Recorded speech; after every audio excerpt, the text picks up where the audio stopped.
নমস্কার, আমি জ্যোতিষী শ্রী গৌর ভট্টাচার্য। হ্যাঁ, থামেলটা ঠিকই পড়েছেন বা ঠিকই শুনেছেন যে মীন রাশির জাতক বা জাতিকাদের জন্য এই মে মাসে এই চারটে ঘটনা ঘটবেই ঘটবে। কী এই চারটে ঘটনা জানতে হলে ভিডিও শেষ পর্যন্ত মনোযোগ সহকারে শুনতে হবে। আর আপনি কোথা থেকে ভিডিওটা শুনছেন বা দেখছেন অবশ্যই কমেন্ট বক্সে লিখে দিয়ে যান। আর যদি আমার চ্যানেলটা এখনও সাবস্ক্রাইব করেননি, দয়া করে রিকোয়েস্ট করবো চ্যানেলটা একটু সাবস্ক্রাইব করে দিন, কারণ আপনার এই লাইক, কমেন্ট এবং সাবস্ক্রাইবে নতুন নতুন ভিডিও বানানোর জন্য উৎসাহটা বেড়ে যায়। আর আমি জ্যোতিষী শ্রী গৌর ভট্টাচার্য, আমার চেম্বার হলো সারা ভারতবর্ষে একটাই চেম্বার। প্রত্যেক দিন আমি একই জায়গায় বসি, প্রতাপবাগান 6 নম্বর সরণি, বাঁকুড়া। যারা আসতে চাইছেন দেখুন উপরে নাম্বার দেখা যাচ্ছে, সেই নাম্বারে যোগাযোগ করে আসুন। বা যারা অনেক দূরে থাকেন, যাদের পক্ষে আসা সম্ভব নয় বা আসতে পারছেন না, তারা অনলাইনে আমার সাথে কথা বলতে পারবেন। অনলাইন কথা বলতে হলে কী করতে হবে? আপনার নাম, জন্ম তারিখ, জন্ম সময়, জন্মস্থান এই তথ্যগুলো পাঠিয়ে দিন। পৃথিবীর মানচিত্রে আপনি যে কোনো জায়গায় থাকুন না কেন, অনলাইনের মাধ্যমে আমি কুষ্টি বিচার করে ডিটেলস আপনাকে আমি জানাতে পারবো ওভার ফোনে। এবং যদি মনে হয় যে আপনার জন্ম তারিখ বা জন্ম সময় সঠিকভাবে জানা নেই, তাহলে দুটো হাতের ছবি তুলে পাঠান, হস্তরেখার উপর বিচার করে আপনাকে প্রেডিকশান করতে পারবো, বলতে পারবো। জ্যোতিষ মানেই কোনো 1 মিনিটের ম্যাজিক বা 1 মিনিটের জাদু কিছু নয়। ওই 1 মিনিটের প্রতিকার, 1 মিনিটে ভাগ্যবদল, এই সতগুলোর জন্য যোগাযোগ করবেন না। এই যে বিভিন্ন পত্রপত্রিকায় যে অ্যাড দেখতে পান যে 1 মিনিটে বশীকরণ, 2 মিনিটে বশীকরণ, দেখামাত্র বশীকরণ, এই বশীকরণ কনসেপ্টের সঙ্গে আমি বহু শতযোজন দূরে, এটা আমি বিশ্বাসও করি না এবং আমি জানিও না। তা যদি মনে হয় যে রিয়েলভাবে জ্যোতিষটাকে জানতে হয়, তাহলে আপনার জন্মছককে চুলচেরা বিচার বিশ্লেষণ করার প্রয়োজন আছে। একটা জন্মকুণ্ডলীকে যখন আপনি আমাকে দিচ্ছেন, date of birth, time of birth আর প্লেস অফ বার্থ যখন পুরো ডিটেলস আমাকে দিয়ে দিলেন, তাহলে এরপরে বলবো আপনি থেমে যান।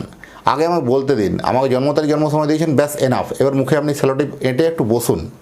আগে আমাকে বলতে দিন আপনি কি জানতে চান বা কি করতে চাইছেন বা কি ঘটনা ঘটে গেছে আপনার অতীত নিয়ে। আগে ফার্স্ট বলবো, তারপরে বলবো বর্তমান জীবন নিয়ে, তারপরে ভবিষ্যৎবাণী নিয়ে। এই অতীতের কথাগুলো যখন আপনার কাছে মিলে যাবে, বর্তমানের কথাগুলো যখন আপনার কাছে মিলে যাবে, তবে আপনি ভবিষ্যৎবাণী কথাগুলো মেনে চলবেন বা ইনস্ট্রাকশনগুলো ফলো করবেন। এইভাবেই প্রেডিকশন করতে ভালোবাসি। দীর্ঘ 2010 সাল থেকে একই প্রফেশনে যুক্ত আছি। আমার সম্বন্ধে আরও জানতে হলে গুগলে গিয়ে সার্চ করে লিখুন অ্যাস্ট্রোলজার গৌর ভট্টাচার্য, সেখানে সমস্ত তথ্য আপনারা জানতে পারবেন। প্রথম হচ্ছে বৃহস্পতির যে চতুর্থভাবে বৃহস্পতি বসে আছে মীন রাশি সাপেক্ষে, এখানে কোথাও মানজস নিয়ে কিন্তু এটা আপনার যে সমস্যাগুলো ছিল সেটা কিন্তু মিটতে চলেছে।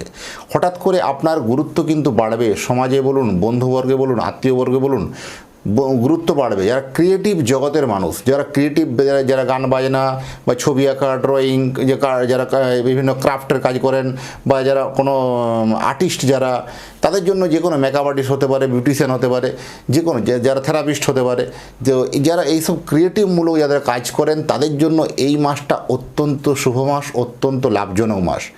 কথাবার্তাকে একটু প্রাধান্য দিন, কথাবার্তার মধ্যে একটু সামঞ্জস্য রাখুন। কথাবার্তার বেফাস মন্তব্য বা বেফাস কথাবার্তাতে একটু আপনাকে সমস্যায় ফেলতে পারে, সেগুলো একটু সংযত থাকা উচিত। লোন আপনার কিন্তু মিটবে, বা নতুন লোন যারা করতে চলেছেন তাদের জন্য এবার কিন্তু সাকসেসফুল হবে। আপনার লোনটা দেখুন কোনো মতে অল্পের জন্য বারবার ক্যান্সেল হয়ে যাওয়া, বারবার হাতছাড়া হয়ে যাওয়া, এরকম ঘটনা বারবার ঘটছিল। এবার বলবো কিন্তু সেটার থেকে কিন্তু অনেকটাই বিরত থাকুন। লোনের দিক থেকে কোনো অসুবিধা তেমন কিছু নেই।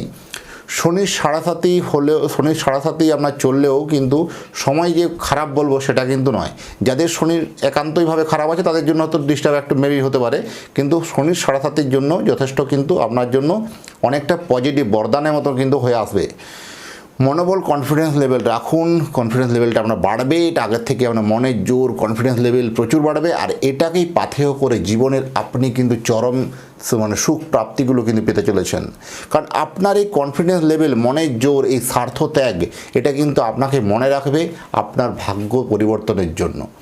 এবং আপনাকে গ্রহের যে গ্রহরাজরা আপনার এগেনস্টে যে চাল চেলেছিল, সেই সব চাল থেকে কিন্তু বেরিয়ে আসতে পারবেন আপনার এই মনের জোর বা কনফিডেন্স লেভেল থেকে। এই কনফিডেন্স লেভেল আপনাকে কিন্তু সেই দোরগোড়ায় পৌঁছাবে, সাকসেস দোরগোড়ায় পৌঁছাবে। ব্যবসাতে কিন্তু অত্যন্ত উন্নতি বেশি।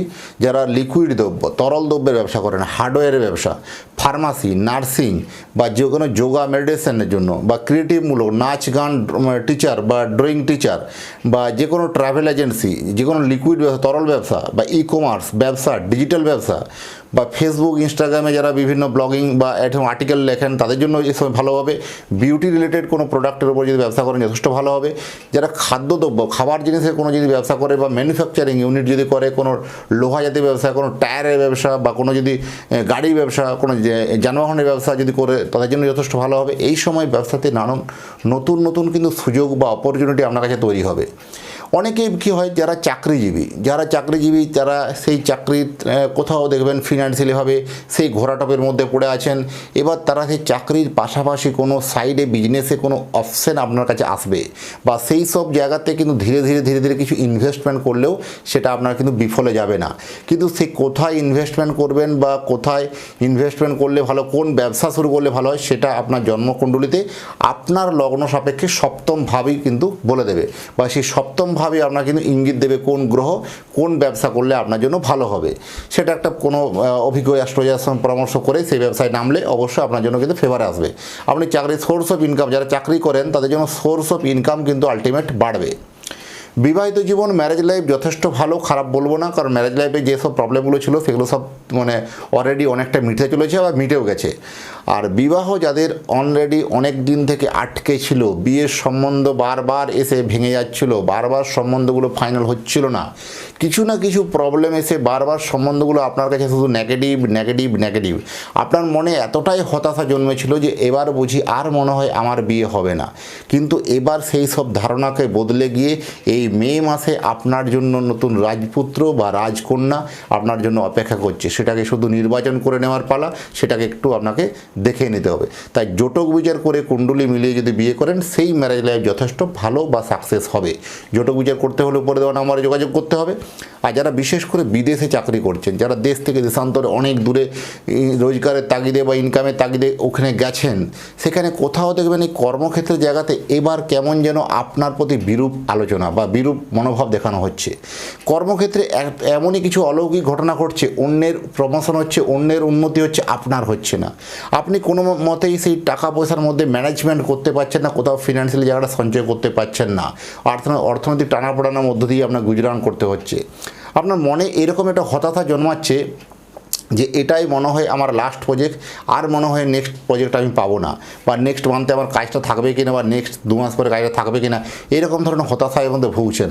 তাদেরকে বলবো জন্মছকটাকে একবার ইমিডিয়েটলি জটক বিচার বা ইমিডিয়েটলি তার জন্মছকটাকে কুণ্ডলীটাকে প্রপারলি কিন্তু বিচার করার প্রয়োজন আছে।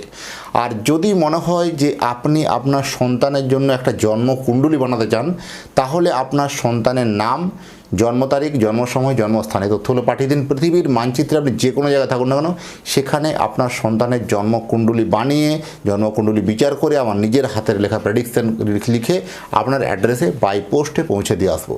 আর যদি মনে হয় আমার সঙ্গে এমনি সরাসরি কথা বলবেন, নো অ্যাসিস্ট্যান্ট, নো স্টাফ, সরাসরি আমার সঙ্গে কথা হবে উপরে দেওয়া নাম্বারে। যাই হোক, এতক্ষণ ধরে অধীর আগ্রহ যারা ভিডিওটা দেখলেন, যেমন তাদের এবং তাদের পরিবারের প্রতি মঙ্গল কামনা করে আজকের ভিডিওটাকে এখানেই শেষ করছি। ভালো থাকবেন, নমস্কার।